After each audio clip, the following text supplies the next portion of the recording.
दोस्तों नमस्कार, स्वागत है आप सभी का ऑनलाइन एडा फर्स्ट यूट्यूब चैनल पर। जैसा कि दोस्तों आप जानते हैं कि ऑनलाइन एडा फर्स्ट चैनल के माध्यम से आपको तमाम जो भर्तियों की लेटेस्ट अपडेट है वो दी जाती हैं। उसी क्रम में इस वीडियो में हम बात करने वाले हैं उत्तर प्रदेश की कई बड़ी अपडेट्स के बारे में। तो वीडियो को जल्दी से लाइक कर दें, साथ ही शेयर कर दें और चैनल को सब्सक्राइब कर लें, जिससे कि जानकारी आप सभी को सबसे पहले मिलती है। चलिए दोस्तों वीडियो शुरू करते हैं। शुरुआत करेंगे सबसे पहली अपडेट के साथ। दोस्तों आगे बढ़ने से पहले हम बात करेंगे यूपीएससी पीईटी की बेस्ट बुक के बारे में, जो कि चक्षु प्रकाशन की है। अगर आप इन बुक के साथ में प्रिपरेशन करते हैं तो आप 80 से लेकर 90 परसेंटाइल तक नंबर बड़ी आसानी से ला सकते हैं, जिसमें आपको 2200 से ज़्यादा क्वेश्चन देखने के लिए मिलते हैं। 2 प्रीवियस ईयर सॉल्व पेपर भी आपको देखने के लिए मिलते हैं। इस बुक को आपके सिलेबस और पैटर्न के आधार को ध्यान में रखते हुए बनाया गया है, जिससे कि आप जो भी पढ़ें अपने पैटर्न के आधारित पर ही पढ़ें। इसमें आपको प्रीवियस ईयर क्वेश्चन के साथ साथ मिलते हैं मोस्ट एक्सपेक्टेड क्वेश्चन, जो कि आपकी परीक्षा में आने के लिए संभावित हैं। सभी क्वेश्चन की आप सभी को उत्तरमाला देखने के लिए मिलती है। साथ ही उत्तरमाला के साथ आपको दिए जाते हैं व्याख्यात्मक उत्तर, जिससे कि आपके क्वेश्चन गलत ना हो। अगर आप अपनी तैयारी और भी बेहतर बनाना चाहते हैं तो यूपीएससी पीईटी के लिए चक्षु प्रकाशन की गाइड प्लस प्रैक्टिस सेट को भी परचेज कर सकते हैं, जिसका लिंक आपको वीडियो की डिस्क्रिप्शन में दिया गया है। आप चाहें तो अमेजोन या फ्लिपकार्ट से ले सकते हैं या फिर अपने नज़दीकी स्टोर से, लिंक वीडियो की डिस्क्रिप्शन में है। सबसे पहली जो अपडेट है वो अपडेट कम सवाल ज़्यादा है। सवाल ये है कि क्या सरकार को शादी के लिए एक उम्र निर्धारित कर देनी चाहिए। इसको लेकर आपके विचार क्या हैं, कमेंट करके अवश्य बताएं। क्योंकि आजकल कई अलग अलग शादियां देखने के लिए मिली हैं। 40, 45, 55, 60, 65 के अंदर भी शादियां होती हैं। और ऐसा मैं नहीं कह रहा हूँ, ऐसा कहना है पीसीएस के इंटरव्यू के अंदर। ठीक है, यहाँ पे लिखा हुआ है कि क्या सरकार को शादी की अधिकतम उम्र यहाँ से निर्धारित कर देनी चाहिए, जिससे कि उसके बाद शादी को लेकर जो भी चीज़ें हों वो स्पष्ट हो जाएं। नीचे आप सभी के सामने कुछ सवाल और भी देखने के लिए मिल जाते हैं। यूपीआई, जैसे यूपीआई पेमेंट की जाती है, उसकी फुल फॉर्म क्या है। किसी महिला के साथ रेप या छेड़खानी होने पर कौन सी धारा लगाई जाती है। प्रशांत महासागर में कहाँ सबसे ज़्यादा ज्वालामुखी आते हैं। वर्तमान में प्राथमिक शिक्षा को लेकर क्या समस्याएं हैं। वर्तमान में बांध परियोजना को लेकर क्या क्या समस्याएं हैं। अगर आप एसडीएम बन गए तो शहर में दंगा को किस प्रकार और कैसे करेंगे, इसके बारे में यहाँ से एक सवाल देखने के लिए मिलता है। महाराष्ट्र की राजनीति में हुए परिवर्तन पर आपकी राय क्या है। इसके अलावा अगर बात की जाए एनसीआर में यूपी के कौन से ज़िले आते हैं, इसके बारे में बताएं।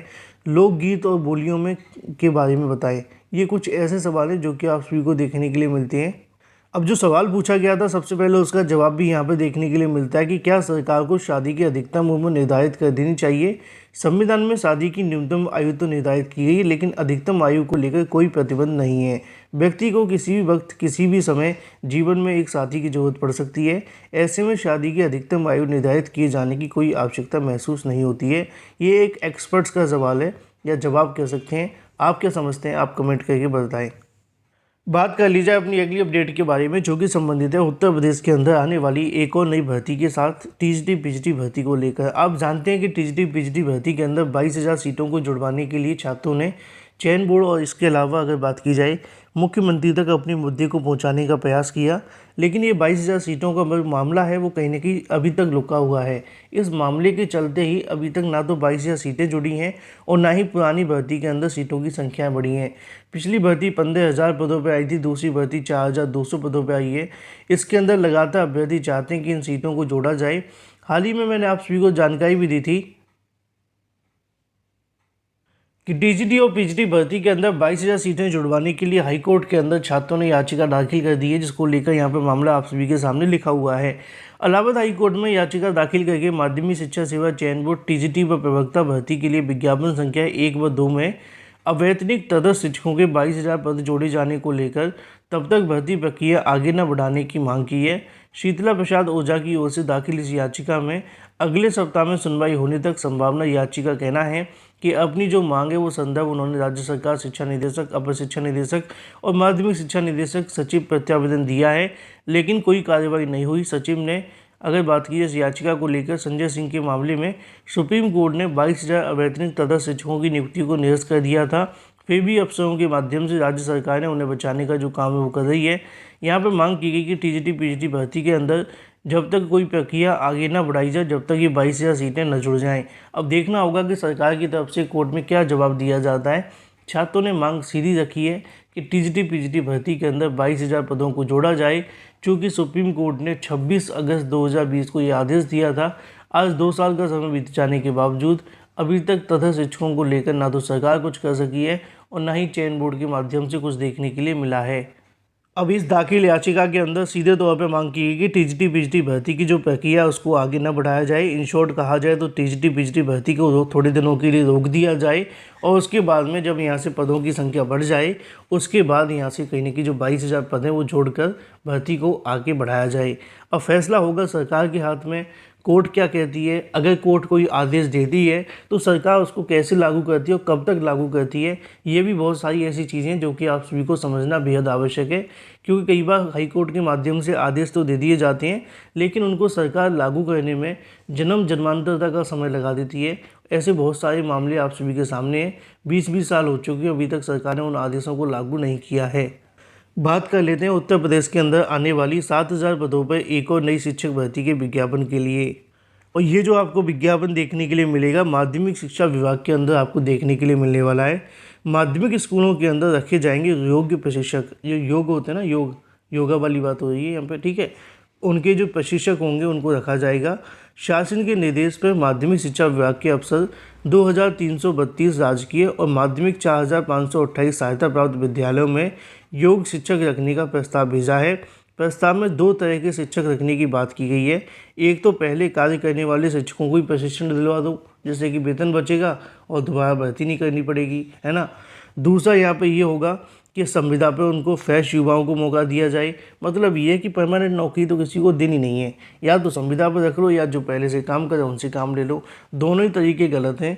इन 7,000 पदों पर जो भर्ती है वो होनी चाहिए। अगर संविदा पर भी होती तब भी छात्रों के लिए बेनिफिशियल साबित होगा, लेकिन होनी अवश्य चाहिए। लेकिन परमानेंट भर्ती को प्राथमिकता हमेशा देनी चाहिए। नीचे लिखा हुआ है कि 7,000 पदों पर भर्ती को लेकर जो आगे की कार्यवाही वो देखने के लिए मिलेगी, जहाँ पर अभ्यर्थियों को रखा जा सकता है। योग शिक्षकों को प्रति क्लास 4,000 रुपये, प्रतिमाह अधिकतम 12,000 रुपये का मानदेय देने का प्रस्ताव भी रखा गया है। बाकी आगामी समय के अंदर इसको लेकर जल्दी पूरा जो डाटा है वो जारी कर दिया जाएगा। बात कर लेते हैं एडेड जूनियर शिक्षक भर्ती को लेकर, क्योंकि इसका इंतजार लगातार अभ्यर्थी करते हुए दिखाई दे रहे हैं और अभी तक एडेड जूनियर भर्ती के बारे में परिणाम जारी न होने से अभ्यर्थी काफ़ी ज़्यादा परेशान हैं।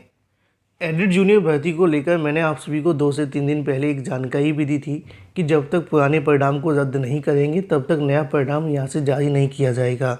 अब आप सभी के सामने यहाँ पे भी देखने के लिए मिल जाता है। अगर बात कर ली जाए आप सभी को लेकर कि प्रदेश के जूनियर एडेड हाई स्कूल सहायक अध्यापक के 1504, प्रधानाध्यापक के 390 पदों के लिए भर्ती परीक्षा का संशोधित परिणाम 17 अगस्त से पहले पूर्व घोषित हो सकता है। 17 अगस्त इसलिए लिखा है क्योंकि 17 तारीख को हाईकोर्ट में एक सुनवाई होने वाली है। ऐसा माना जा रहा है कि सचिव परीक्षा नियामक प्राधिकारी की ओर से कोर्ट में तारीख से पहले परिणाम घोषित कर दिया जाएगा।